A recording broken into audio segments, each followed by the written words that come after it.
¿no es cierto?, de lo que vimos el día miércoles pasado, que también se titulaba, ¿no es cierto?, Cristo al control de toda la historia del mundo.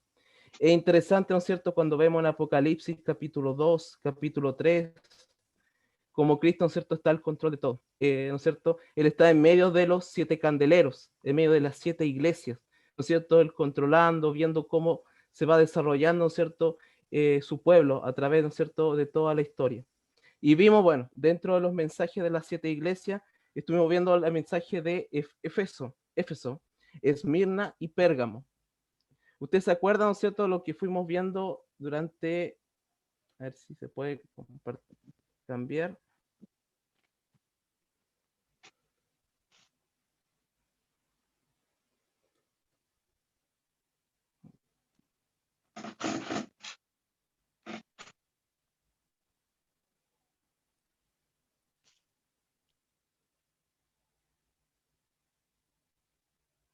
Deme un segundito porque parece que se me, se me pega un poco.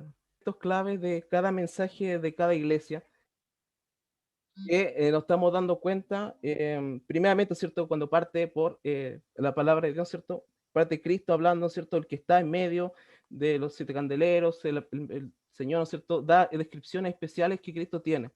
Dentro de eso, ¿no es cierto? Vemos que dice, escribe al ángel de la iglesia. Se muestra el poder de la divinidad de Cristo. Cristo elogia un aspecto positivo a cada iglesia. Yo conozco tus obras, yo sé lo que tú haces, ¿no es cierto? Él dice el aspecto positivo que tiene esa iglesia, pero también muestra, ¿no es cierto?, los problemas que tiene esa iglesia. Pero tengo algo contra ti, que tienes esto, tienes lo otro, te falta aquí, te falta allá, ¿no es cierto? También, ¿no es cierto?, exhorta a mejorar a cada iglesia. Eso es lo que fuimos viendo la semana pasada, ¿no es cierto? Cada aspecto negativo y cómo mejorarlo, ¿cierto? También da una apelación a cada una de las iglesias. El que tiene oído, oiga lo que el Espíritu dice a la iglesia.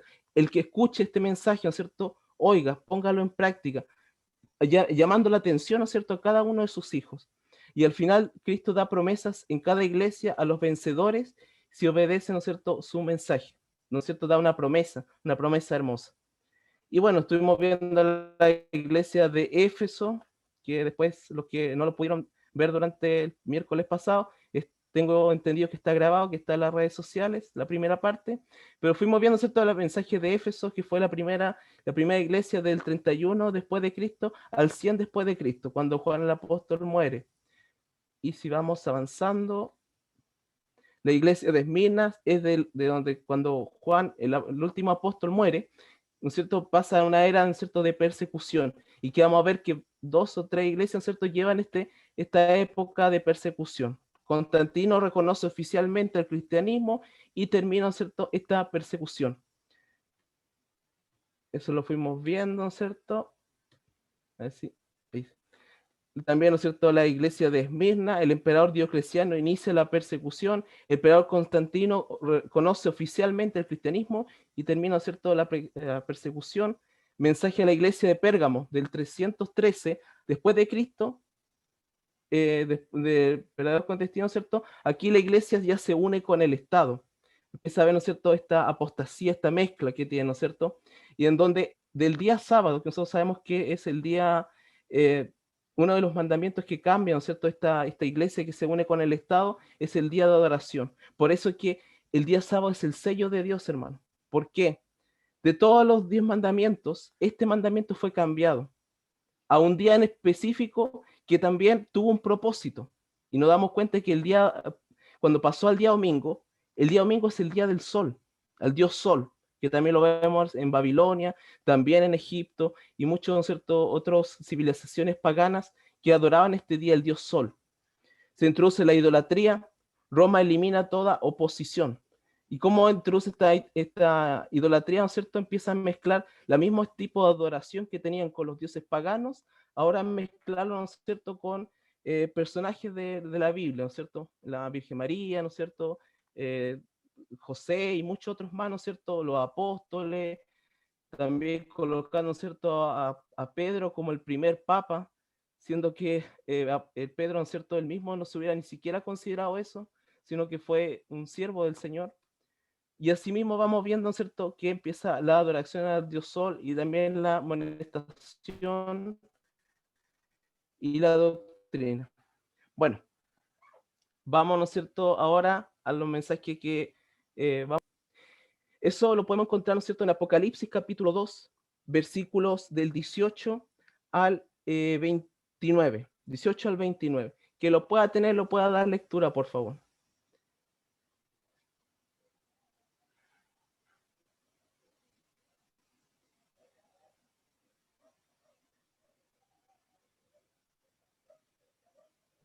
¿Desde qué versículo, Pablito? Desde el versículo 18, Apocalipsis capítulo 2, versículo del 18 al 29. Este es largo, pero es necesario volver a leerlo. Adelante, Alexandra. Escribe al ángel de la iglesia de Tiatira, el Hijo de Dios que tiene ojos como llama de fuego y pies semejantes al bronce bruñido, dice: Conozco tus obras, tu amor, tu fidelidad, tu servicio y tu paciencia, y tus obras últimas mayores que las primeras. Pero tengo contra ti que toleras a esa mujer Jezabel, que dice ser profetisa y seduce a mis siervos, y les enseña a fornicar y a comer cosas ofrecidas a los ídolos. Le di tiempo para que se arrepienta de la fornicación y no quiere arrepentirse. Así la arrojaré en un lecho de sufrimiento, y a los que adulteran con ella los arrojaré en gran tribulación, si no se arrepintiesen. A sus hijos heriré de muerte, y todas las iglesias sabrán que yo soy el que sondeo las mentes y los corazones, y doy a cada uno según sus obras. Pero a los demás que están en Tiatira, a todo el que no tiene esa doctrina y no ha conocido lo que ellos llaman los profundos secretos de Satanás, os digo, no os impondré otra carga, pero la que tenéis, retenedla hasta que yo venga. Al que venza y guarde mis obras hasta el fin, le daré autoridad sobre las naciones. Las regiré con vara de hierro y serán quebradas como vaso de arcilla, así como yo recibí autoridad de mi Padre. Y le daré también la estrella de la mañana. El que tiene oído oiga lo que el Espíritu dice a las iglesias. Amén. Muchas gracias, Alexandra. Bueno, aquí vemos, ¿no es cierto?, el mensaje de Tiatira. Para ir en específico, ¿no es cierto?, la época es del 538 después de Cristo a 1798. Empieza, ¿no es cierto?, donde se establece el papado del Vaticano, la unificación de la Iglesia y el Estado, o sea, la continuación del Pérgamo, pasan, ¿cierto?, a Tiatira. Ahora, durante este periodo pasan acontecimientos importantes, ¿no es cierto? Habla de una iglesia madre, la Iglesia Católica Romana. Bueno, nosotros sabemos, ¿no es cierto?, que esta iglesia que se unió con el Estado formó un poder, y sabemos que, bueno, los que estamos acá, ¿no es cierto?, conocemos muy bien este tema de profecía, que es la Iglesia Católica, pero también es una iglesia madre, ¿no es cierto? Es una gran ramera, y lo vamos a ir viendo. Bueno, después viene 1517 después de Cristo, Lutero clava las 95 tesis en la iglesia de Wittenberg y comienza la reforma protestante. Diatira, primeramente, ¿qué significa? La palabra diatira significa sacrificio de contrición, nombre que hace alusión a la terrible tribulación que la y los hijos de Dios iban a sufrir durante la época de esta cuarta iglesia profética. A esta iglesia Jesucristo se presenta como el que tiene ojos como llama de fuego y pies semejantes al bronce bruñido, de Apocalipsis capítulo 2, versículo 18. ¿Mm? Dice, estos símbolos de fuego con los cuales Cristo se dirige a esta época de la iglesia son símbolos de juicio y hacen alusión a sus ojos que ven todo y penetran profundamente en el corazón del ser humano, y a sus pies que llegan a todo lugar en la tierra, pues nadie se puede esconder ni escapar del verdadero juicio de Dios. Por lo tanto, aquí, ¿no es cierto?, vemos que la primera parte, cuando habla, ¿no es cierto?, el Señor, ¿no es cierto?, que tiene ojos como llama de fuego y sus pies semejantes al bronce bruñido, ¿no es cierto?, Él ve todo. No hay nada que se le pueda escapar al Señor, porque Él lo ve todo, conoce los corazones, conoce cada acción que realizamos o cada cosa, ¿verdad? Entonces nos damos cuenta que Tiatira también, ¿no es cierto?, muestra algo de un verdadero juicio. El elogio que le da a la iglesia de Tiatira, Cristo dice, yo conozco tus obras y amor y fe y servicio y tu paciencia, y que tus obras postreras, es decir, ¿no es cierto?, las últimas, las postreras, son más que las primeras. Este versículo es muy interesante porque nos revela la mejora de la condición religiosa de los creyentes de la época de la historia cristiana. Pero sobre todo, hay que destacar el hecho que sus obras postreras son más que las primeras. Esta es la única de las 7 iglesias en la cual se encuentra un elogio por haber mejorado en sus condiciones espirituales. ¿Y por qué? ¿No es cierto? Tenemos que resaltar el hecho de que esta época de la iglesia que recibe las acusaciones más fuertes de todas. Recuerde que el mal infiltró el Pérgamo y ahora veremos cómo la situación empeora en la iglesia de Tiatira. Nos damos cuenta, ¿no es cierto?, que Pérgamo se hace esta mezcla de la iglesia y el Estado, donde la idolatría, ¿no es cierto?, que lo vemos, ¿no es cierto?, cuando da, ¿no es cierto?, el ejemplo de Baal, ¿cierto? Balaam, perdón, y, ¿no es cierto?, empieza a haber esta mezcla de idolatría, de fornicación. Por lo tanto, entra, ¿no es cierto?, esta apostasía. La reina pagana Jezabel toma el control de la cristiandad. Aquí, ¿no es cierto?, en el versículo 20 dice, pero tengo unas pocas cosas contra ti, que toleras a esa mujer Jezabel, que se dice profetiza, enseña y seduzca a mis siervos a fornicar y a comer cosas sacrificadas a los ídolos.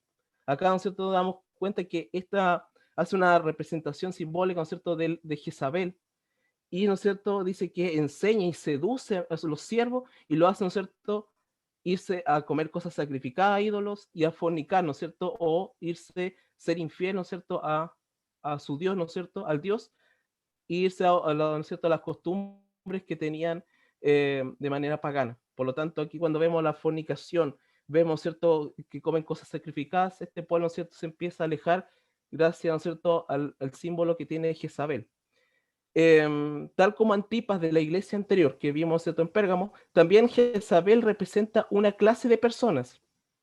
Ella representa a aquellos que enseñan doctrinas engañosas y profecías falsas. Qué terrible, pero Tiatira tolera en su medio a un agente de Satanás. O sea, tolera a esta mujer Jezabel. Ahora, para poder comprender quién es Jezabel, quién era Jezabel, tenemos, ¿no es cierto?, ir a el Antiguo Testamento. Por tema de tiempo no lo vamos a leer en este momento, pero sí abajo está el versículo donde, los capítulos donde se habla, ¿no es cierto?, de Jezabel, que está en Primera de Reyes, capítulo 16 al capítulo 21, para que lo puedan ahí anotar y puedan, ¿no es cierto?, seguir, ¿no es cierto?, complementando más el estudio. Jezabel, en resumidas cuentas, Jezabel era la esposa del rey Acab de Israel. Ella trajo sacerdotes paganos a Israel, quienes implementaron la adoración al dios solar, Baal, en su odio contra el profeta Elías, quien denunció la apostasía generalizada, decretó contra él y todos los que no se sometieron a su autoridad la persecución y la muerte. Es decir, ¿no es cierto?, esta Jezabel hizo, ¿no es cierto?, traer estos sacerdotes paganos para empezar a implementar esta adoración falsa, ¿no es cierto?, al dios solar, que, ¿no es cierto?, sabemos, ¿no es cierto?, es una adoración a Satanás. Empiezan, ¿no es cierto?, a mezclar estas cosas. Y también, ¿no es cierto?, se va contra Elías, que Elías es el único, ¿no es cierto?, que se mantiene fiel al Señor y quien denunció la apostasía generalizada y decretó contra él y todos los que no se sometían a su autoridad, la persecución y la muerte.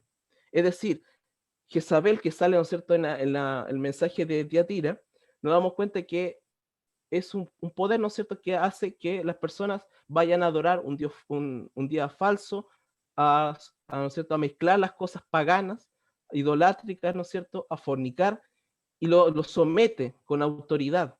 Y si no quieren someterse a esta autoridad, ¿no es cierto?, empieza a haber persecución y muerte a este grupo, a estos Elías, ¿no es cierto?, que se mantenían fieles.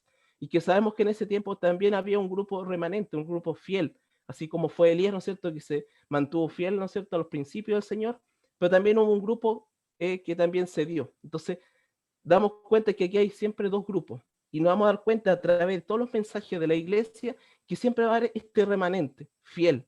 Puede ser pequeño, poco, incluso 2 o 3 personas, pero ese remanente fue fiel a los principios del Señor. Pero también estaba, ¿no es cierto?, este poder autoritario que, ¿no es cierto?, está simbolizado como Jezabel, que empieza, ¿no es cierto?, a atraer, a seducir al pueblo de Israel, a poder buscar, ¿no es cierto?, hacer idolatría. De la misma manera, la iglesia romana llegó a absorber el paganismo como una esponja seca, absorber todas las cosas, ¿no es cierto?, paganas, implementando la idolatría y la adoración al sol, camuflada mediante el día del sol, que es el domingo. El domingo es el día del sol. Entonces empezó a traer, ¿no es cierto?, la iglesia romana empezó a traer todas estas costumbres paganas que tenía, por ejemplo, de, ¿no es cierto?, de orar ante ídolos, así, habían esculturas, ¿no es cierto?, de ídolos antiguos, de dioses, de diosas también, y que también los vamos, también se ve, y que los invito a poder buscar también documentales, ¿no es cierto?, acerca de el Vaticano, ¿no es cierto?, cómo está implementado. Si nos damos cuenta, ¿no es cierto?, en el patio hay un disco solar, si uno lo ve hacia arriba, ¿no es cierto?, hay un disco solar. También, ¿no es cierto?, abajo están todos, ¿no es cierto?, las esculturas de la Virgen María, está, ¿no es cierto?, el niño Jesús, sale un sol atrás. También, ¿no es cierto?, están los apóstoles, el apóstol Pedro, ¿no es cierto?, y muchas otras esculturas que se hacían, ¿no es cierto?, y la gente va a adorar a esos ídolos, va a empezar, ¿no es cierto?, a adorar ante esa imagen. Eso mismo hacía, ¿no es cierto?, la iglesia romana pagana. Entonces mezcló las cosas, ¿no es cierto?, de la palabra de Dios con la mezcla, ¿no es cierto?, del paganismo. Lo absorbió como una esponja seca. La herejía se hizo oficial cuando la élite del poder, la iglesia, se fusionó con el poder político con una unión ilícita. De esta manera, la religión se vistió de vestiduras reales en el Vaticano. Jezabel usurpó, miren lo que el simbolismo de Jezabel, usurpó la autoridad de Dios, y al mezclar el paganismo con las sanas enseñanzas del pueblo de Dios, ella cometió la misma apostasía de los nicolaitas y los balaamistas, que lo habíamos visto, ¿no es cierto?, en la iglesia de Pérgamo. Por lo tanto, ¿no es cierto?, Jezabel toma esa autoridad de Dios. Ahora, Dios dio a su iglesia tiempo para arrepentirse de esa fornicación. Da un tiempo específico acá. Dice, y le di tiempo para que se arrepintiese, pero no quiere arrepentirse de su fornicación. Es por eso que Jesús, su gran misericordia y paciencia, le dio a esta iglesia apóstata tiempo para que se arrepintiera de su fornicación. El único periodo de la iglesia cristiana en que la Sagrada Escritura fue asignado un tiempo profético definido fue al papado medieval, que lo vemos, ¿cierto?, los 1260 días, que son días, ¿no es cierto?, por año, 1260 años. Empiezan, ¿cierto?, la soberanía papal en Europa y empiezan estas persecuciones medievales que fueron por muchos años, y muchas personas también fueron, ¿no es cierto?, mártires, fueron entregados a este poder. 42 meses por 30 días, 1260 días o años. Y eso también lo vemos también cuando dice tiempos y la mitad de un tiempo, que son 3 tiempos y medio. También, ¿no es cierto?, está acá el número de 1260 días por años. Eso es importante comprender, hermanos, porque es un periodo de tiempo que le da el Señor, ¿no es cierto?, a esta iglesia para que se arrepienta de su fornicación. Y después vamos viendo que en 1798 pasó algo con la iglesia, con esta iglesia. En su soberbia y arrogancia, la iglesia tampoco se arrepintió de ninguno de sus errores y maldades, fruto de esta fornicación, como ser sus persecuciones, guerras, conquistas, sus cambios en la ley de Dios, sus tradiciones asimiladas del paganismo, su veneración de personas, su idolatría, su espiritismo, su elevación del día del sol domingo como día de descanso, entre otras cosas, ¿no es cierto? Esta iglesia no se arrepintió y siguió haciendo este fruto de esta fornicación que lo vemos acá. Los hijos fieles durante esta época apóstata de Tiatira. No todos los cristianos de la época larga y oscura de Tiatira participaban de la gran apostasía generalizada. Había muchos fieles hijos de Dios dentro de Tiatira que simbólicamente hablando no doblaron sus rodillas ante Baal durante el reinado de la pagana Jezabel, que usurpó el lugar de las verdades adoraciones con sus imposiciones humanas. Jesucristo describe a los vencedores de Tiatira de la siguiente manera: pero a vosotros y a los demás que están en Tiatira, a cuantos no tienen esa doctrina y no han conocido lo que ellos llaman las profundidades de Satanás, yo os digo, no os impondré otra carga, pero lo que tenéis, retenerlo hasta que yo venga. Lo que tienes, retenerlo. Este pasaje es muy importante porque nos muestra que Dios no dirige su indignación contra los creyentes de Tiatira en particular, sino contra la iglesia como institución religiosa. Hubo un grupo que se mantuvo fiel a los principios de Dios, ¿cierto?, a estos vencedores de Tiatira, a pesar de una época muy oscura, de muchas persecuciones, donde la iglesia, ¿no es cierto?, esta institución religiosa tenía poder para perseguirlos, y fue, ¿no es cierto?, una época bastante oscura para los hijos de Dios, pero se mantenían vencedores hasta el final. Hubieron cierto grupo que fue vencedor hasta el final. Entre ellos, mis hermanos, podemos ver varios grupos, entre ellos conozco uno, ¿cierto?, que es los valdenses, que lo vemos, ¿cierto?, el Israel de los Alpes, que ellos vivían, ¿no es cierto?, en las montañas, y bajar, ¿no es cierto?, al pueblo a entregar los mensajes por medio de versículos de la Biblia, ¿no es cierto? Hacían su trabajo y a la vez también entregaban el Evangelio. A pesar de las persecuciones que hubieron, mandatos para matarlos, ¿verdad? Y que vemos también, si ustedes lo pueden buscar, hay documentales de los valdenses, donde hubo una cueva, ¿no es cierto?, donde murió muchas personas, más de 3.000 hermanos, hijos, familias completas que murieron, ¿no es cierto?, y fueron quemados. Entonces, nos damos cuenta, hermanos, que hubieron grupos que mantuvo fiel a la palabra de Dios y no a estas doctrinas que tuvo Jezabel. Se mantuvo fiel a los principios de Dios, como la palabra de Dios como principal, ¿no es cierto?, para el crecimiento espiritual, y no, ¿no es cierto?, a esto lo que hemos visto. Y, ¿no es cierto?, ellos mantuvieron fieles. Por eso hubo siempre un remanente fiel en Tiatira. El Señor elogia sobre todo a esta época de la cristiandad su mejora espiritual que viene en su segunda fase. Recuerda que Cristo dijo, tus postreras son más que las primeras. Sabiendo que la historia de Tiatira está dividida en dos partes, antes y después, la Reforma Protestante, la palabra de Dios, nos da a entender que su segunda fase, la Reforma Protestante, ha sido considerada por Dios como una mejora en su condición espiritual. Es por eso que literalmente una reforma como fruto del protestantismo. O sea, demos cuenta, ¿no es cierto?, que hubo un grupo, ¿no es cierto?, de fieles que estuvo, ¿no es cierto?, a los principios de la palabra de Dios, que no se fue, ¿no es cierto?, no se dio a lo que, ¿no es cierto?, pedía la Iglesia Católica, ¿no es cierto?, que también una de las cosas que, ¿no es cierto?, no permitían estudiar la palabra de Dios. Nadie podía tener, ¿no es cierto?, acceso a estudiar la Sagrada Escritura, sino solamente quedar con el culto que se realizaba, ¿no es cierto?, en la misa, y con ese mensaje que estaba ahí, ¿no es cierto?, el sacerdote lo entregaba, ¿no es cierto?, y ellos se iban conforme con esa palabra, pero no poder acceder a estudiar la Sagrada Escritura. Pero también, ¿no es cierto?, hubo un grupo protestante que se mantuvo fiel a los principios, no como obedeciendo al Papa, no obedeciendo, ¿no es cierto?, al cargo papado, sino también, ¿no es cierto?, buscando por sí mismo la palabra de Dios, y que no debemos, ¿no es cierto?, pagar nuestras indulgencias, ¿no es cierto?, que se hacía en esos tiempos. Contra más paga indulgencia, más iba a ser perdón de tus pecados, y no es así, sino que Cristo es nuestro gran sumo sacerdote, y este grupo se mantuvo fiel. Entre ellos, ¿no es cierto?, está Pedro Waldo, Juan Wycliffe, Juan Hus, Girolamo Savonarola, como también en su segunda fase estaba Martín Lutero, William Tyndale, y entre otras personas, ¿no es cierto?, que conocemos. Las mejoras de la segunda fase pueden entenderse por el amor hacia las Sagradas Escrituras, encima de las tradiciones y decisiones humanas de concilios eclesiásticos de retorno a las enseñanzas puras de la palabra de Dios. Estudiar, ¿no es cierto?, la palabra de Dios y obedecer primeramente la palabra de Dios ante cualquier otra cosa. Y, ¿no es cierto?, pasamos a la iglesia de Sardis. Vamos a ir avanzando más rápidamente para que no nos quedemos mucho tiempo.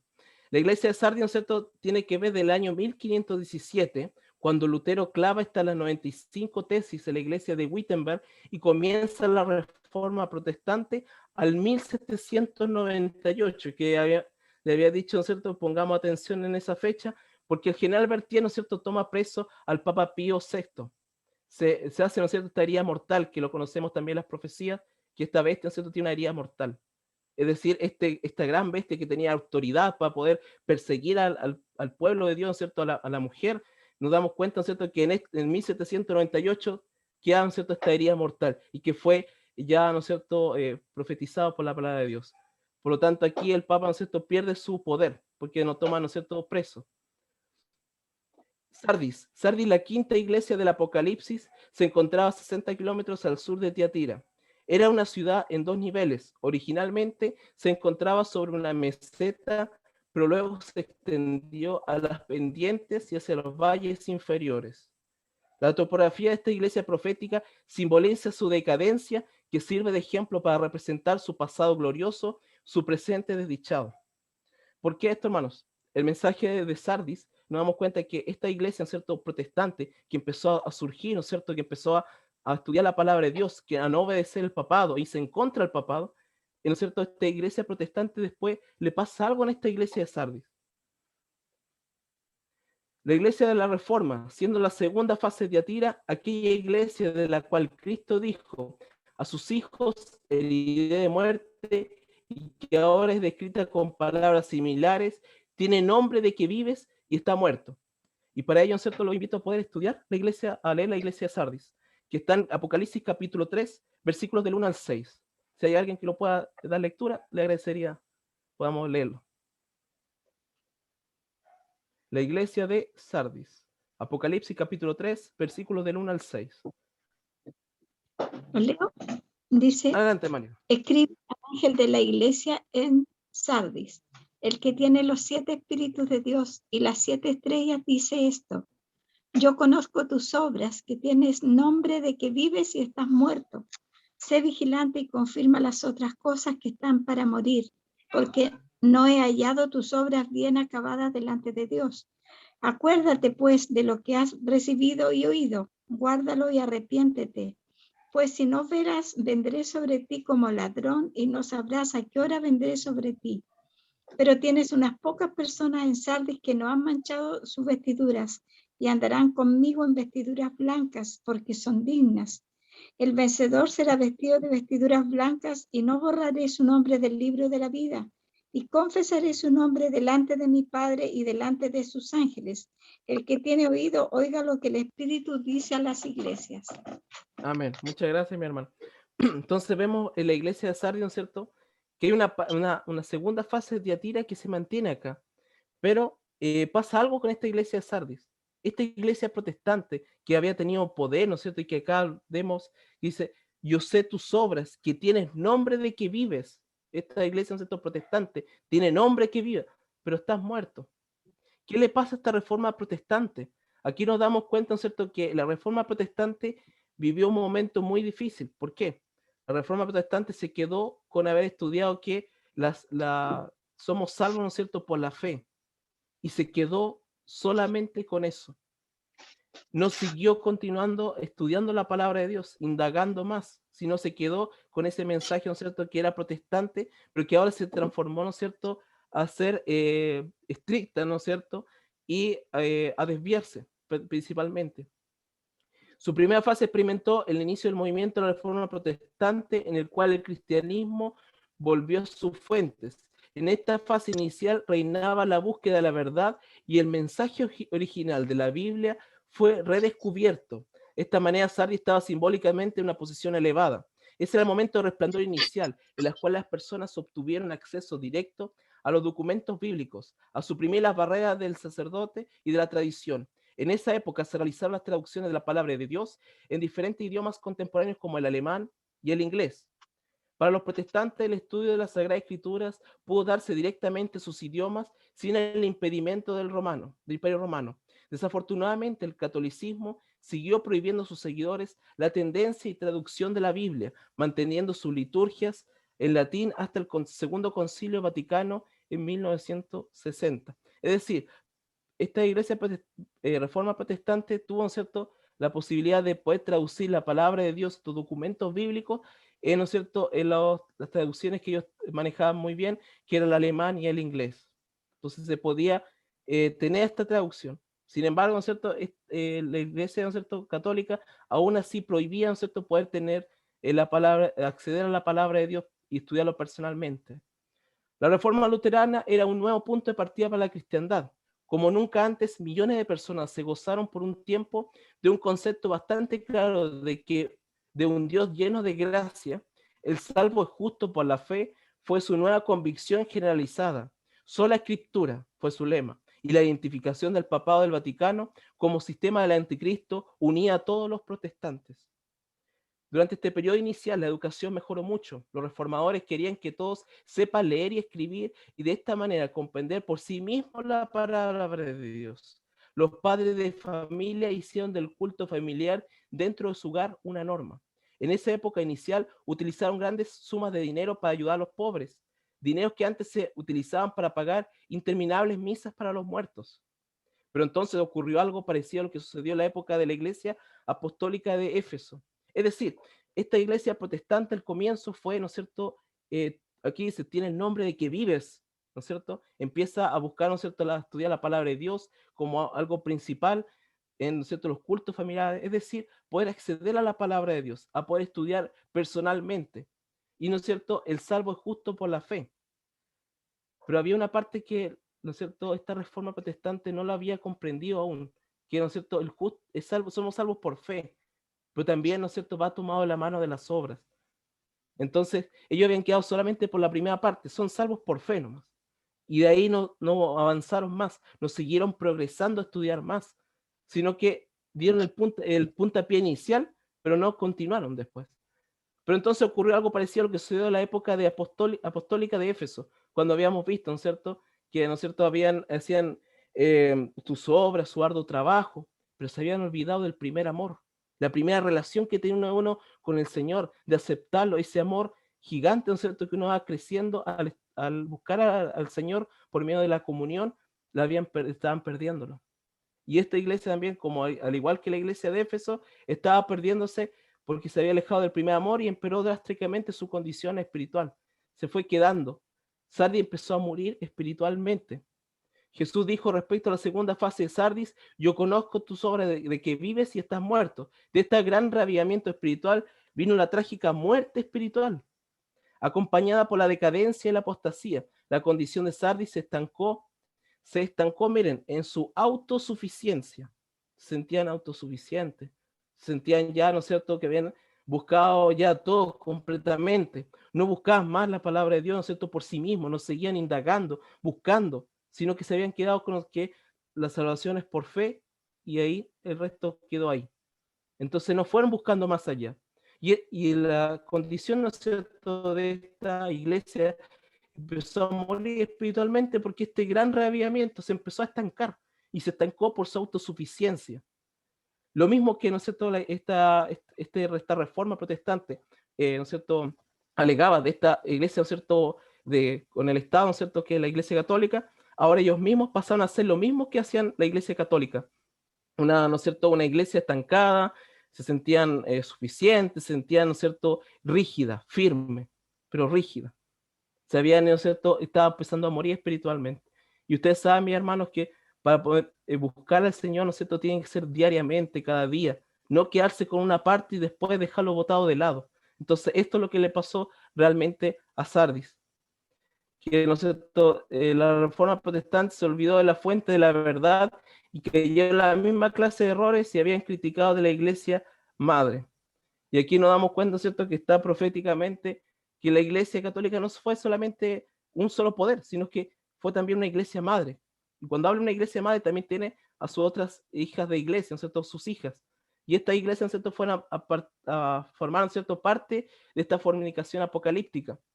También dice unir su protestante con los estados políticos. Ahí nos damos cuenta, ¿no es cierto, hermanos?, cuando esta misma iglesia empezó también a unirse a esta iglesia, ¿no es cierto?, esta iglesia madre. ¿Por qué? Por su decadencia espiritual, no avanzar más. Y bueno, hay, ¿no es cierto?, estatal en varios países de Europa, del norte. También la iglesia calvinista llegó a ser una iglesia estatal en Suiza, y la iglesia anglicana llegó a ser una iglesia estatal en Inglaterra. Y así esta iglesia protestante fue expandiéndose, pero como toda esta, ¿no es cierto?, esta iglesia se empezó a formar con el Estado. Entonces nos damos cuenta que se va decayendo espiritualmente. La luz de la Sagrada Escritura y de la Reforma debería haber sido progresiva, pero por diferentes razones la Iglesia reformada se estancó y se volvió fría y formal. Ahora vamos, ¿no es cierto?, a pasar a la Iglesia de Filadelfia. Y aquí, ¿no es cierto?, un mensaje hermoso para Filadelfia, porque algo pasa aquí. Filadelfia, ¿no es cierto?, lo vamos a buscar y vamos a leer en Apocalipsis capítulo 3, versículos del 7 al 13. ¿Alguien puede ayudarme con la lectura?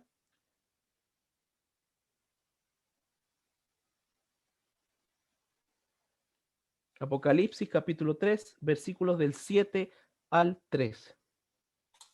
Yo, Pablito, dice, escribe al ángel de la iglesia de Filadelfia.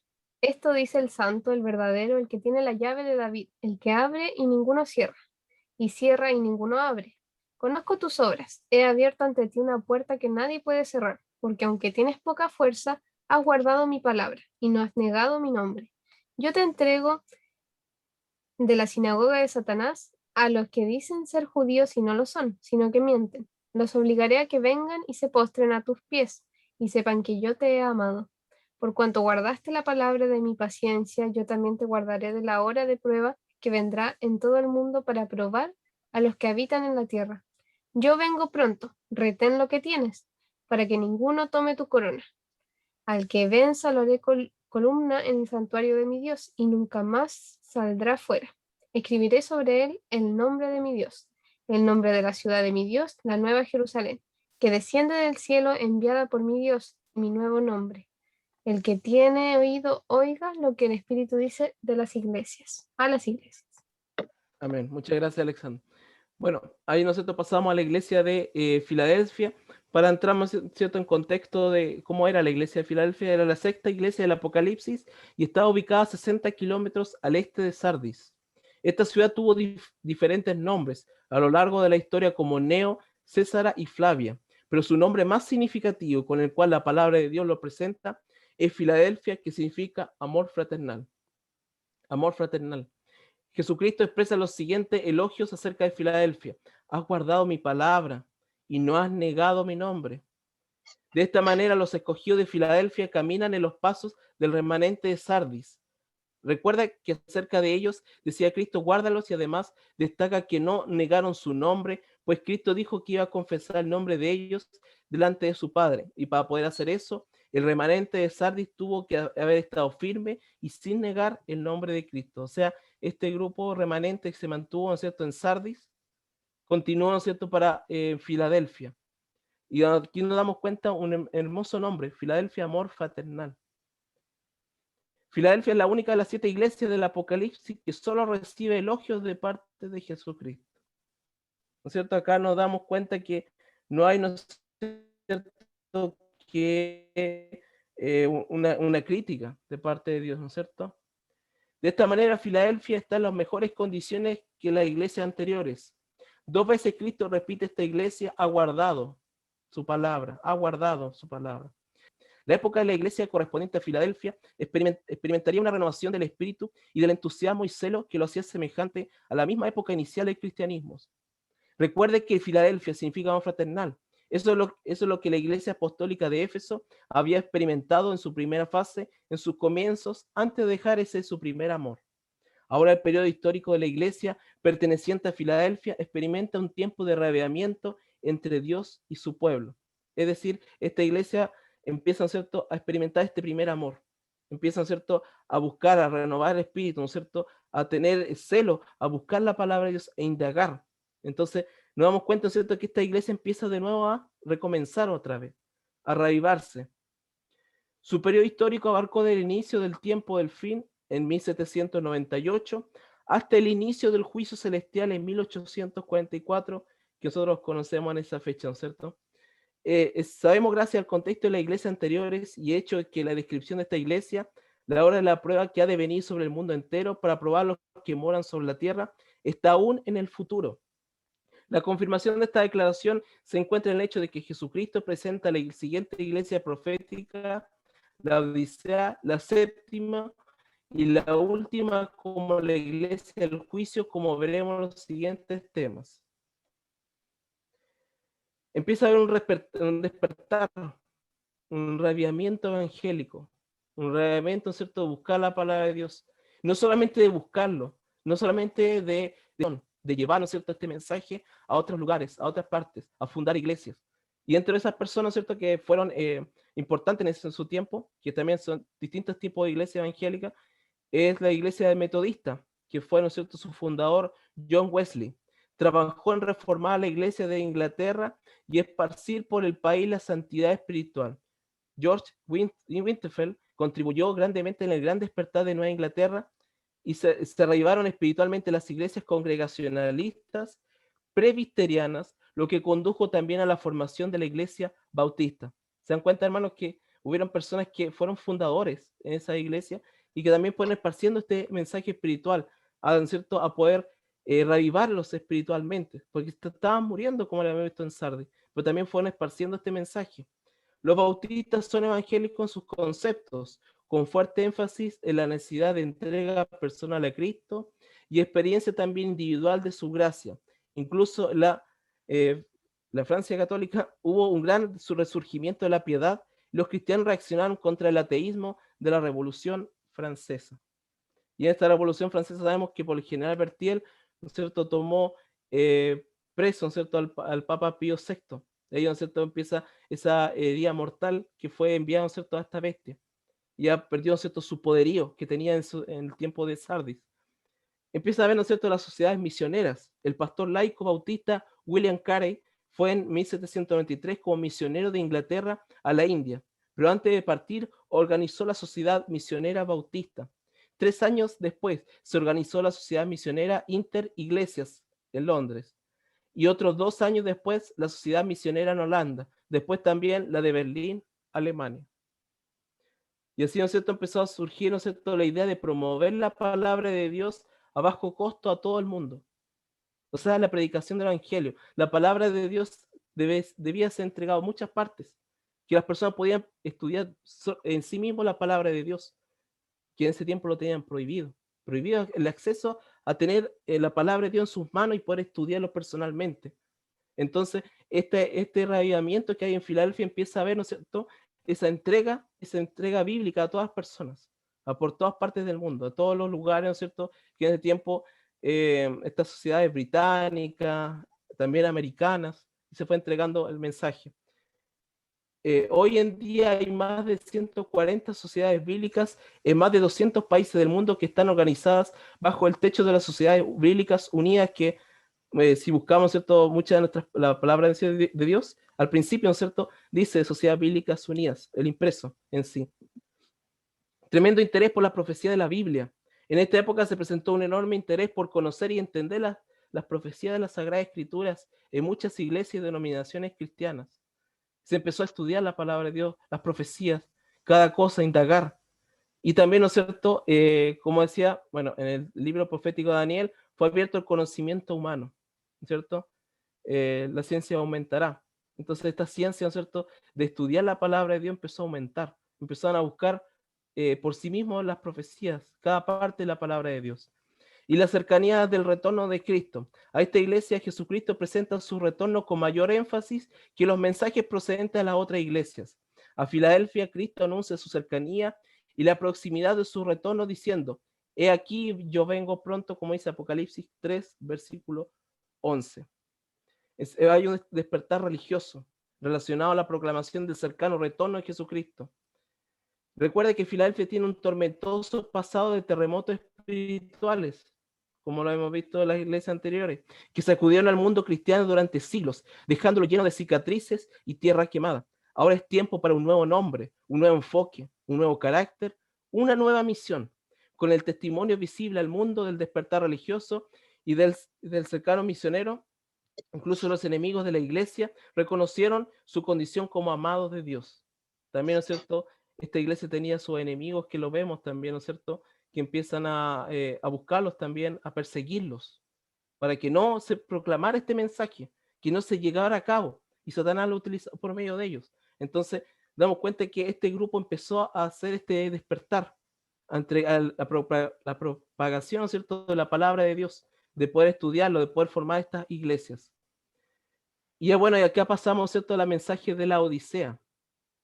Que ustedes se acuerdan, la última parte, la última etapa, ¿no es cierto?, de la Filadelfia es hasta 1844.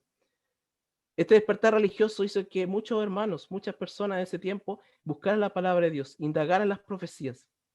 Y aquí, ¿no es cierto?, empieza un movimiento también que se llama el movimiento millerista, que, ¿no es cierto?, Guillermo Miller empieza a buscar la palabra de Dios y empieza a ver, ¿no es cierto?, el mensaje de las 2300 tardes y mañanas. Y bueno, obviamente, ¿no es cierto?, sabemos que hubo un chasco, muchas de esas cosas que vimos, ¿cierto?, que comienzan, ¿cierto?, a esta iglesia adventista, mucho este surgimiento que empieza a ver, ¿no es cierto?, por estudiar el santuario, ¿no es cierto?, por estudiar cada parte. También, ¿no es cierto?, vemos un chasco que hubo, ¿no es cierto?, bueno, se le llama chasco, pero no necesariamente deberíamos utilizarlo como chasco, sino que fue un error, ¿no es cierto?, en cuanto a cómo ya hacer, ¿no es cierto?, purificar el santuario. Pensaba en el santuario terrenal, pero era celestial. Y también se habían equivocado, ¿no es cierto?, que comenzaban, ¿cierto?, el año 0 y, ¿no es cierto?, había empezado el año 1. Entonces, esas cosas, hermanos, pasaron. Empezaron a estudiar la palabra de Dios. Guillermo Miller, ¿no es cierto?, empieza a estudiar. Incluso la sierva del Señor dice que a Guillermo Miller lo empiezan a perseguir. Hubieron personas que lo quisieron matar a toda costa para no predicar el evangelio, para no predicar estas nuevas verdades. Y Satanás utilizó ese grupo de personas que lo buscaban para censurarlo, ¿no es cierto?, para perseguirlo. Por lo tanto, Satanás, ¿cierto?, se siente disgustado cuando empieza a buscar, sus hijos empiezan a buscar la palabra de Dios, y ello, ¿no es cierto?, afecta, empieza, ¿no es cierto?, Satanás a buscar distintos medios para que no sea proclamado mensaje, para que no sean llevados a la verdad. Pero este grupo, ¿no es cierto?, comenzó a estudiar las profecías, a estudiar, ¿no es cierto?, cuál es la misión esencial del santuario, y que es un mensaje para nosotros hoy en día. Pero dentro de estas cosas que pasaron, ¿cierto?, en la época ya al comienzo de la Odisea, también pasa una parte importante, que también, ¿no es cierto?, el estado que tenemos hoy en día, el estado, ¿no es cierto?, de la iglesia adventista, el estado laodicense. Y ahí vamos viendo cada parte del estado laodicense. Lo hemos estudiado muchas veces, pero también debemos darnos cuenta que este mensaje de la Odisea va a ser hasta un cierto tiempo, porque después, ¿no es cierto?, este grupo, ¿no es cierto?, que es rechazado por el Señor, ¿no es cierto?, van a dividirse en dos grupos, fuertes, firmes. Y vamos a estudiar el mensaje de la Odisea, que está en el versículo 14 al versículo 22. Dice así: y escribe al ángel de la iglesia en la Odisea. Esto dice el Amén, el testigo fiel y verdadero, el principio de la creación de Dios. Yo sé tus obras, que ni eres frío ni caliente. Ojalá fuese frío o caliente. Así, por cuanto eres tibio y no frío ni caliente, voy a vomitarte de mi boca. Qué palabras tan duras, ¿cierto? Voy a vomitarte de mi boca. De la boca del Señor voy a vomitarlo. O sea, un asco. Un asco, ¿no es cierto? Este grupo muestra aquí, ¿no es cierto? El Señor siente un rechazo de este grupo la tibieza. Porque dice: yo soy rico y me he enriquecido, y de ninguna cosa tengo necesidad, y no sabes que tú eres un desventurado, miserable, pobre, ciego y desnudo. Te aconsejo que de mí compres oro refinado por fuego, para que seas rico, y vestiduras blancas, para que te cubras y no quede al descubierto la vergüenza de tu desnudez, y unge tus ojos con colirio para que veas. Yo reprendo y corrijo a todos los que amo. Sé pues celoso y arrepiéntete. Y aquí yo estoy a la puerta y llamo. Si alguno oye mi voz y abre la puerta, entraré a él, cenaré con él y él conmigo. Al que venza, le daré que se siente conmigo en mi trono, así como yo he vencido y me he sentado con mi Padre en su trono. El que tiene oído, oiga lo que el Espíritu dice a las iglesias. ¿Cómo es este estado laodicense? Los cristianos en la época profética de la Odisea acerca de sí mismo: yo soy rico. O sea, esta iglesia de la Odisea dice: yo soy rico, no tengo necesidad, enriquecido, no necesito nada prácticamente. A todo esto, la iglesia, ¿no es cierto?, la Odisea literal, ¿no es cierto?, de eso, el principio, ¿no es cierto?, tenía esto, ¿no es cierto?, de vender, de comprar cosas. Entonces sentía, ¿no es cierto?, que había riqueza. Al igual, ¿no es cierto?, que esta iglesia, ¿no es cierto?, que la Odisea literal que le había dicho anteriormente, pero también, ¿no es cierto?, lleva algo que es profético, la Odisea. La Odisea dice que soy rico, me he enriquecido y ninguna cosa tengo necesidad. Es decir, me siento completo, podríamos decir, ¿no es cierto?, en resumidas cuentas. Yo soy completo, estoy espectacularmente bien. Jesucristo no dice nada positivo acerca de esta última fase de la cristiandad. Más bien la reprende duramente. Para la última fase de la iglesia no hay alabanza alguna. Los laodicenses son cristianos autoengañados. Se engañan a sí mismos porque están ciegos, ¿no es cierto?, espiritualmente. El principal problema de la Odisea: esta séptima y última iglesia representa la fase final del tiempo del fin, siendo el último trecho de la historia cristiana antes del retorno de Jesucristo. El problema principal de la Odisea es que no siente la necesidad de cambiar. Miren qué doloroso esto. No siente la necesidad de cambiar. Se siente bien. Se siente que no necesita nada arrepentirse. Se siente súper bien. Entonces no siente esa necesidad de cambiar. Ella dice: yo soy rico, me he enriquecido, de ninguna cosa no tengo necesidad. La Odisea se cree justa, tal como lo indica la traducción de su nombre, pueblo justo. La Odisea, pueblo justo. Jesús dijo: los que están sanos no tienen necesidad de médico, sino los enfermos. No he venido a llamar a justos, sino a pecadores al arrepentimiento. Y también, ¿no es cierto?, está la parábola que dice Cristo, ¿no es cierto?, la parábola del fariseo y el publicano. Cuando dice este fariseo, ¿no es cierto?, empieza a orar: Señor, te doy gracias porque eh, no tengo necesidades, soy rico, he entregado, ¿no es cierto?, el diezmo, he cumplido con cada una de las cosas que tú me pides, tengo todo muy bien hecho, me siento bien. Gracias, Señor, porque he hecho esto, lo otro, me ha ido bien, he sido bien bendecido, me siento súper bien. En cambio, la oración, ¿no es cierto?, de este publicano, ¿no es cierto?, que se golpeaba el pecho y decía: Señor, ten misericordia de mí porque soy un pecador y te necesito. Entonces, nos damos cuenta que hay dos tipos de personas aquí en esta parábola. Y esta parábola, ¿no es cierto?, muestra que este fariseo, ¿no es cierto?, estaba ciego espiritualmente porque no veía su condición pecaminosa, sino que se sentía súper bien. En cambio, este publicano, ¿no es cierto?, necesitaba de Jesús, necesitaba aprender de Cristo, necesitaba ser limpio y salvo por medio de él. Aquí, bueno, ¿no es cierto?, ahí está la parábola del fariseo y el publicano. El mensaje dirigido a la Odisea enseña que toda riqueza de la ciudad es completamente inútil. Su gran problema es la ceguera espiritual que no le permite ver su trágica condición real. Ella no es consciente de su situación desesperada. Jesús dice: no sabes que tú eres un desventurado, miserable, pobre, ciego y desnudo. Es decir, el Señor lo reprende fuertemente. Se sentía superior, pero mira lo que eres. Era un desventurado, miserable, estás ciego, estás desnudo, te sientes que estás cubrido, pero estás desnudo. ¿Por qué? Porque, ¿no es cierto?, no busca al Señor, sino que se siente propiamente bien. La situación de la Odisea realmente es dramática si entendemos correctamente los símbolos bíblicos que presenta su descripción. Su desnudez en la palabra de Dios es una representación de no estar justificado. No estaba justificado, no buscaba, ¿no es cierto?, el perdón de los pecados. Entonces, se sentía bien, pero estaba desnudo. La ceguera es un símbolo, la Biblia es un símbolo de ceguera espiritual, tal como la pobreza representa la pobreza espiritual. Así los laodicentes no pueden ver su real condición en su estima propia y viven autoengañados. Es decir, no buscaban la palabra de Dios y estaban, ¿no es cierto?, ciegos espiritualmente y pobres espiritualmente. Se sentían ricos, pero estaban pobres porque no buscaban la palabra de Dios. No hacían de la palabra de Dios la primera cosa en el día, primeramente. No buscaban la palabra de Dios, no buscaban en oración al Señor, no pedían perdón por sus pecados, sino que se sentían supermente bien ellos propiamente. Eran, ¿no es cierto?, orgullosos y secular humanista que excluye a Dios de sus corazones.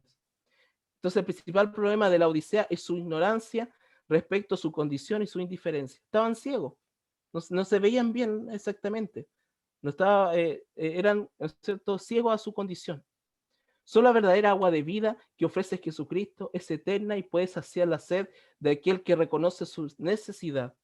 Necesitamos esta agua de vida, esta agua, ¿no es cierto?, que corre en manantiales cuando uno no acepta esta agua de vida. Y esta agua de vida se tiene que ir diariamente, ¿no es cierto?, entrando en nuestra vida, en nuestro ser, cuando lo aceptamos. Si aceptamos, necesitamos esta agua de vida, después corren ríos, manantiales en nuestro ser. Por lo tanto, debemos buscar a Jesucristo, no pasar como le pasaba el estado laodicense, que no se sentía tibio, sentía súper bien, era el mejor cristiano, no necesitaba buscar al Señor, no necesitaba buscar la palabra de Dios, creía estudiarlo completo, se sentía ya que él había estudiado todo, no buscaba, ¿no es cierto?, el perdón de sus pecados diariamente, no buscaba la intercesión. Entonces era una iglesia tibia.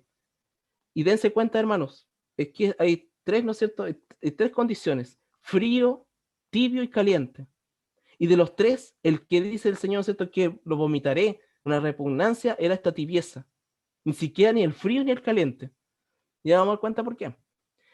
Era, ¿no es cierto?, su tibieza. Y aquí, bueno, caliente se refiere a un estado de amor intenso por Jesucristo y su causa. Este primer amor se mantiene y crece cada vez más. Expresa el fervor gozo y el celo por la verdad. Hay salvación en esta condición, ¿no es cierto? Y lo busca diariamente. Este hijo de Dios, ¿no es cierto?, caliente, ¿no es cierto?, busca diariamente al Señor con amor intenso, busca desesperadamente por la palabra de Dios, necesita de este alimento, de este maná, ¿no es cierto? Necesita de aprender del Señor, empieza a buscar, ¿no es cierto?, con gozo, con celo por la verdad, no es cierto?, aceptando cualquier otra doctrina que entre, no aceptando la doctrina de un ser humano, sino buscando el celo por la verdad, fiel, firme ante la verdad. El tibio es un estado muy peligroso que lleva a la perdición si no hay cambio. El cristiano carece de celo, hay falta de fervor en su corazón, no experimenta abnegación, no lleva a la cruz ni testifica. El problema es que el laodicense en este estado está satisfecho por su condición, es decir, no avanza, no crece, se mantiene estancado, carece de celo, falta, ¿no es cierto?, de búsqueda por la verdad, ¿no es cierto? Carece de celo, o sea, en cualquier momento recibe otra doctrina de otra persona, de otro hombre, y lo va a aceptar.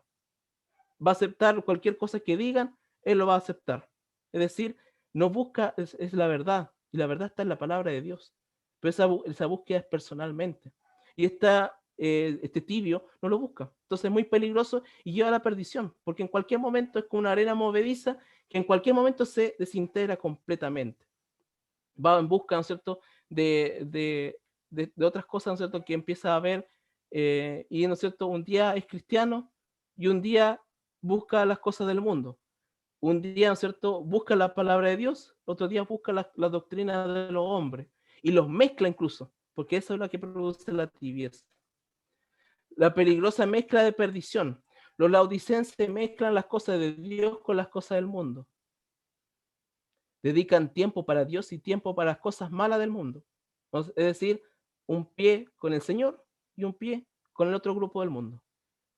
Las mezclan incluso, las traen, incluso las traen, ¿no es cierto?, a la doctrina de la verdad, ¿no es cierto?, las traen para que sean atrayentes, para que llame la atención a otras personas, pero no tiene un celo por la verdad, no es fiel, ¿no es cierto?, a las cosas de Dios. Las cosas del mundo están allá, las cosas de la palabra de Dios hay que mantenerse fiel y firme. Piensa poder ser salvo en sus pecados sin tener que abandonarlos. No se abandonan el pecado. Hacen cosas buenas y cosas malas. Están solo medio convertidos. De su boca salen oraciones y bendiciones como también maldiciones. A veces testifican de Jesucristo, otras veces lo niegan. Comen, visten, escuchan, ven y hablan según las costumbres del mundo. Es decir, un día está alabando al Señor, otro día está alabando al mundo o está buscando las cosas del mundo. Un día, ¿no es cierto?, practica las cosas santas y otro día practica un poco la perdición. ¿Me entienden? Entonces, este estado laodicense va para un lado y para otro, para un lado y para otro. Nunca se mantiene firme. Entonces, este es el rechazo que hace el Señor a este grupo, esta tibieza. Está a un lado aquí, está al lado allá. Ponte de acuerdo, ¿estás acá o no? Entonces, esta mezcla de perdición es peligrosa y el Señor lo rechaza. Y va a llegar un momento, hermanos, que esta tibieza, si no cambia su condición, la tibieza rápidamente se va a la perdición. Rápidamente. Tiene que decidir, no mantenerse. La característica del frío. Es por eso que Jesucristo dice, ojalá fuese frío. Eres tibio, pero ojalá fuera frío por último. En esta declaración pareciera que los fríos no serán rechazados, vomitados por Jesús. En este contexto, frío no significa abierta impiedad, rebelión o mundanalidad. Pues si así fuese, entonces la laodicense frío sería rechazado inmediatamente por Jesucristo y simbólicamente vomitado de su boca, como es el tibio. Pero por alguna razón es mejor ser frío que tibio. ¿Por qué? Porque el frío necesita buscar de la palabra del Señor. Necesita este alimento espiritual. Ve su condición. Dice, espiritualmente el frío está en una mejor condición que el tibio. Es porque el frío siente su falta de conversión real. Necesita una conversión firme con el Señor y reconoce su frialdad y sabe que debe permitir a Cristo tomar el control de su vida y de su mente y de su corazón para llegar a ser caliente. Es decir, este grupo frío necesita de la palabra de Dios, necesita escuchar la palabra de Dios y también, ¿no es cierto?, tomar esta decisión de conversión real, de mantenerse firme en la doctrina del Señor, ser fiel, tener un celo por la verdad y buscar diariamente la palabra de Dios como lo hace el grupo que es caliente, ¿no es cierto? Por lo tanto, la tibieza aquí tiene que tomar una decisión, no mantenerse. El frío es consciente acerca de su condición miserable.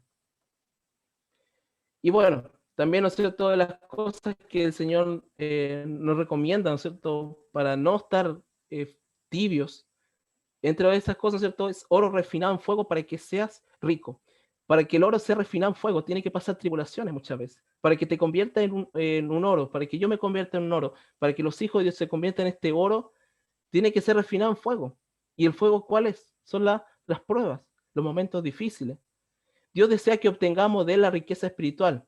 ¿En qué debemos ser ricos, hermanos míos, amados? Oíd, ¿no ha elegido Dios a los pobres de este mundo para que sean ricos en fe y herederos del reino que ha prometido a los que le aman? Es decir, la verdadera riqueza no está en las cosas materiales, como le pasaba al estado de la licencia que sentía ricos por material, pero eran pobres, ¿no es cierto?, de espíritu, pobres en la fe. En cambio, el Señor nos llama, ¿no es cierto?, a ser ricos en la fe, aprender, ¿no es cierto?, de Él, estar firmes en Él y herederos del reino que ha prometido a los que le aman. El fuego de prueba nos purifica como el oro si nos aferramos a Dios por fe. Mediante nuestra fe, durante las pruebas somos purificados de nuestra mundanalidad y salimos puros como el oro. Un ejemplo de eso, ¿no es cierto?, son los 3 amigos de Daniel que experimentaron esta verdad de manera bastante literal, ¿no es cierto? Y lo podemos leer, ¿no es cierto?, los primeros capítulos de Daniel, y aunque tengamos que morir, nosotros vamos a serle fieles a nuestro Dios. Él nos librará. Pero si aunque no nos libre, nos mantenemos fieles hasta el final. Entonces, el fuego de prueba también nos purifica como a oro, y nos aferramos a Dios por fe. Nos aferramos a sus promesas por fe. Por lo tanto, hermanos, debemos ser, ¿no es cierto?, purificados. Y este mensaje es para nosotros hoy en día. ¿Cómo está nuestra vida espiritual? ¿Está tibia? ¿Está, como dice, un pie aquí y el otro pie allá? Un momento aquí, un momento allá. Estoy en un momento con el Señor, estoy en un momento en el mundo. Estoy orando, ¿no es cierto? Y el otro día estoy maldiciendo. ¿Cómo está mi vida? ¿Cómo está mi situación? Entonces, este llamado a la licencia es para nosotros hoy en día, porque ya va a llegar un momento en que esta tibieza, o una de dos, o va a pasar, ¿no es cierto?, al grupo, ¿no es cierto?, de los calientes, ¿no es cierto?, que están esperando la venida del Señor y están, ¿no es cierto?, teniendo esta experiencia personal y no yéndose al mundo, o también rápidamente se va a ir este enfriamiento, que este enfriamiento lleva a la perdición. En cambio, el estado frío, como muestra aquí la palabra de Dios, este estado que necesita de aprender la palabra de Dios, ve su condición, pero necesita aprender más de él para poder llegar a ser caliente. Pero el tibio va a desaparecer. Y ya lo vamos a ir viendo más adelante, hermanos. ¿Por qué? Porque se está los hijos de Dios, va habiendo un radiamiento espiritual. Y que ya lo vamos a ir viendo un tiempo más nomás. Cuando vaya viendo, ¿cierto?, cuando este grupo se mantenga fiel, cuando Cristo venga. Por ello, estamos en estado de la odicencia, estamos en este estado. Puede ser una amonestación. Busca oro refinado, ¿no es cierto? Y también nos dice tener vestidos blancos, como los santos con sus acciones justas. Buscar la santificación diariamente, tener nuestros vestidos blancos como la nieve. El Señor, interceder, el Señor está intercediendo por nosotros, por nuestros pecados. Si nuestros pecados son rojos como el carmesí, el Señor nos puede limpiar al punto de ser blancos, blancos totalmente. Colirio, guardar los mandamientos. El oro, tienen la fe de Jesús.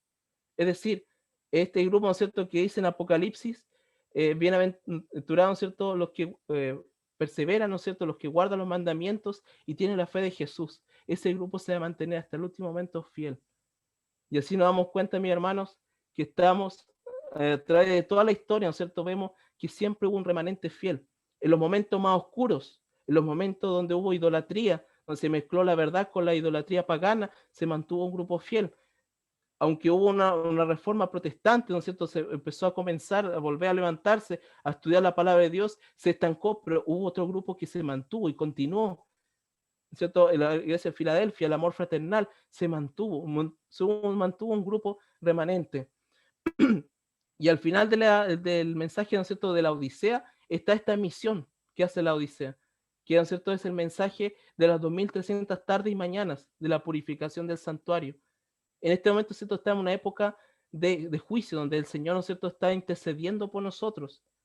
Pero esta intercesión va a llegar un momento que va a terminar la intercesión.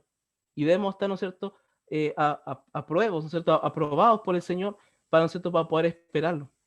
Por lo tanto, mis hermanos, vemos cuenta que todos los mensajes de cada iglesia hay un remanente fiel, hay una amonestación del Señor para, ¿no es cierto?, a cambiar no para la destrucción, sino a cambiar. Pero también va en nosotros. El que tiene oído, oiga lo que el Espíritu dice a la iglesia. Y no solamente dice oír, sino también obedecer y cambiar, buscar esa condición.